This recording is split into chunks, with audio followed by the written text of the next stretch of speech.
की जय शिवाजी. छत्रपती शिवरायांच्या पदस्पर्शाने पावन झालेल्या शिवतीर्थ रायगडावरती तुमच्या सर्वांचं सहर्ष स्वागत आहे. माझं नाव आहे उमेश ढवळे. आज आपण रायगडाचं मार्गदर्शन करणार आहे. या अगोदर रायगड किल्ला हा तुम्ही पाहिला असाल किंवा नसाल, परंतु रायगड किल्ल्याचा आपण हा प्रत्यक्षातपणे पाहणार आहात. बघा, आपण जशी पंढरीची वारी करतो ना, तशा रायगडाची एकदा तरी पायी वारी केली पाहिजे. तो रायगड किल्ल्याचं खरं महत्व आपल्याला समजतं. बघा, या रायगड किल्ल्याची समुद्र सपाटीपासून उंची आहे ही 2851 फूट आहे. रायगडाला टोटल सीड्या, या टोटल सीड्या 2360 सीड्या आणि 3.5 किलोमीटर लांबी आहे. रायगडाचं जर पूर्ण क्षेत्रफळ म्हटलं तर आपण पहिली पायरी चढलात चित्त दरवाजापासून ते भवानीच्या कड्यापर्यंत या रायगडाचं क्षेत्रफळ हे 1200 एकर मध्ये मोडलेलं आहे. रायगड एक दिवसामध्ये कवरण्यासारखा किल्ला नाही. रायगडाला 2 दिवस लागतात तर रायगडाचा पूर्ण परिसर फिरता येतो. बघा, ह्या रायगडालाच मूळ नाव म्हटलं तर रायरीचा डोंगर म्हणून ओळखला जायचा. ह्या रायरीच्या डोंगराला महाराजाने त्यावेळेस राजगडावरून पाहिलं. जर वातावरण क्लिअर असला तर रायगड आपल्याला अजून देखील 8 किल्ले पाहायला भेटतात. बघा, त्या 8 किल्ले कोणते आहेत? राजगड, तोरणा, प्रतापगड, लिंगाणा, मकरंदगड, चांभारगड, सोनगड आणि मानगड दिसून जातो. बघा, त्यावेळेस महाराजांसोबत मोरपंत पिंगले होते.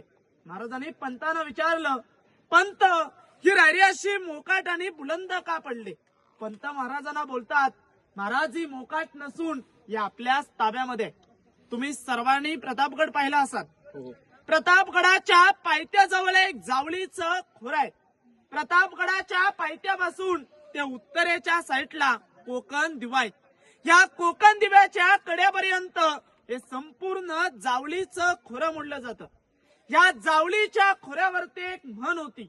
ती म्हण अशी होती की अस्वलीच्या केसामध्ये सोडलेले एक डोक्यातली ऊस सापडू शकते, परंतु जावळीच्या खोरात मोकाट बलाढ्य देहाचा हत्ती सोडलेला सापडणं मुश्किल होतं. अजूनही देखील सूर्याची किरण ही जमिनीपर्यंत पोहोचत नाहीत. एवढं घनदाट जंगल आहे.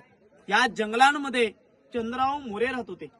महाराजाने चंद्रराव मोरेने एक प्रेमाचा खलिदा पाठवला, म्हणजे आत्ताच्या भाषेत एक पत्र पाठवलं. अब चंद्रराव मोरे, आपण दोघे मराठे आहोत. मराठे म्हणून एक हिंदवी स्वराज्य निर्माण करू. परंतु चंद्रराव मोरे उन्मट आणि गर्विष्ठ स्वभावाचे होते. कारण की त्या काळचा बादशाह म्हणजे आदिलशहा, आदिलशहाचा पाठिंबा हा चंद्रराव मोरे नव्हता. म्हणून चंद्रराव मोरेनं वाटलं की माझी बराबरी कुणी करू शकत नाही. म्हणून चंद्रराव मोरेंनी महाराजांना उलट खलिदा पाठवला. त्या खलिद्यामध्ये उल्लेख काय केला? अव तुम्ही कसले राजे, तुम्ही केव्हा झालात राजे? ह्या जावळी प्रांताचं तर खरे राजे आम्हीच आहोत. यान जावली तर जाणं पावली. उद्या यायचं असेल तर तुम्ही आजच या. तुमच्यासाठी दारुगोला सज्ज आहे. आपण युद्ध करण्यास तयार आहोत. महाराजाने त्यावेळेस फक्त 145 निवडक सरदार निवडले, जावलीच्या खोऱ्यात पाठवले. जावलीला 3 महिने वेढा घातला. त्या 3 महिन्याच्या वेड्यामध्ये चंद्रराव मोरेंचा धाकटा भाऊ हनुमंतराव मोरे हा सूर्याजी काकडे यांच्या हस्ते मारला गेला. चंद्रराव मोरेने म्हटलं, आता माझाही वध होणार. म्हणून चंद्रराव मोरेने 15 मे 1656 या रोजी रायरी सोडली आणि महाराजांच्या शरणी आले. महाराजांचा आपला त्यावेळेस एक नियम होता, जो शरण आला त्याला महाराज मरण देत नव्हते. 15 मे 1656 ते 70च्या कालावधीमध्ये या रायगड किल्ल्याचे बांधकाम चालू झाले. 14 वर्षे लागलीत रायगड किल्ला बांधण्याकरता. रायगड बांधायला कुणाच्या हस्ते दिला?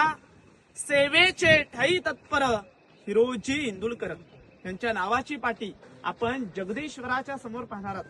या 14 वर्षामध्ये रायगड किल्ल्यावरती बांधलं काय? 350 इमारती, मोठमोठी अशी 11 तलाव आणि 84 पाण्याच्या टाक्या. मग हे 11 तलाव का खोदली गेलीत? या आपल्या महाराजांची दूरदृष्टी, महाराजांचा गनिमी कावा, जो या 11 तलावून जो कालापाषाण निघाला, म्हणजे दगड हा इमारतींसाठी वापरला गेला. उतरत्या भागाला खड्डा पडला, त्याला आडवी भिंत बांधली गेली. पाणी अडवा, पाणी जिरवा ही संकल्पना आपल्या महाराजाने 350 वर्षापूर्वीच राबवून ठेवली होती. बघा, 11 तलावापैकी उन्हाळ्यामध्ये आलात तर 7 तलावामध्ये पाणी पाहायला भेटतं. काही तलाव लिकेज झालेले आहेत. इतिहासामध्ये या तलावाला हत्ती तलाव असं म्हटलं जातं. आता मनामध्ये एक प्रश्न पडला असं, आपण 2 पायाचा माणूस खालून येतेवेळी आपल्या डोक्याचा घाम हा पायांच्या नखानं नक्कीच स्पर्श झाला असत. मग गडावरती हत्तीने शक्य वाटतं का? गडावर हत्तीने शक्य नव्हतं. परंतु आपल्या महाराजाने त्यावेळेस गडावर हत्ती आणले होते. हत्ती कसे आणले आणि का आणले त्याची माहिती आपण राज दरबारात घेणार आहोत. त्या हत्तीने तर आंघोळी करण्याची जागा होती, वरती हत्ती का नाही तिथं त्यांची खाण्यापिण्याची सोय केली जायची. म्हणून एक शेर आहे की गासल्या विगर धार नाही तलवारीच्या पातेला, की गासल्या विगर धार नाही तलवारीच्या पातेला, आणि शिवचात्र अर्थ नाही या महाराष्ट्राच्या काल्या मातीला, महाराष्ट्राच्या काल्या मातीला. पुन्हा पुण्यश्लोक छत्रपती शिवाजी महाराज की जय जय भवानी. जय शिवाजी.